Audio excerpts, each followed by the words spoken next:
Paneer shawarma అని ఎప్పుడైనా తిన్నారా? బయట చాలాసార్లు తిన్నాం కదా, కానీ ఇంట్లో చేసింది ఎప్పుడు తినలేదు. ఇంట్లో చేయడానికి కనీసం ట్రై కూడా చేయలేదు కదా. ఒకసారి మీరు ఇంట్లో ఇలా చేసి చూడండి, ఇంకెప్పుడు బయట కొనుక్కొని తినరు. మరి ఫస్ట్ ఇప్పుడు ఏం చేద్దాం, కూరగాయలు కోసుకుందాం. ఏంటేంటి, నేనైతే ఉల్లిపాయలు, టమాటాలు, ఇంకా పన్నీర్ తీసుకున్నాను. ఇలా సన్నగా పొడవుగా కోసి ఉంచుకోవాలి. ఇప్పుడు చపాతీలు ఇంట్లో మిగిలిపోయిన ఉంటే సరే, లేదా మైదా పిండితో కానీ గోధుమ పిండితో కానీ ఇలా చపాతీలు కాల్చుకొని తీసుకోవాలి.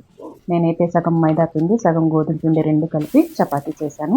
ఇప్పుడు ఒక బౌల్లో సగం కప్పు పెరుగులో అల్లం వెల్లుల్లి పేస్ట్, చాట్ మసాలా, కారం, ధనియాల పొడి, జీలకర్ర పొడి, సాల్ట్ ఇవన్నీ వేసి బాగా మిక్స్ చేసి ఈ పన్నీర్ ముక్కలకి బాగా పట్టించి ఫ్రై చేసుకోవాలి.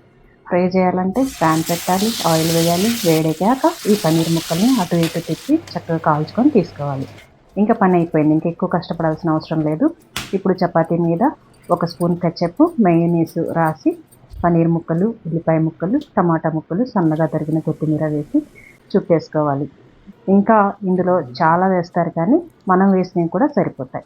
ఇంకా ముందు ముందు ఇలాంటి ఈజీ రెసిపీస్ మీకు చెప్తాను. ఒకసారి ఛానల్ని సబ్స్క్రైబ్ చేసుకోండి.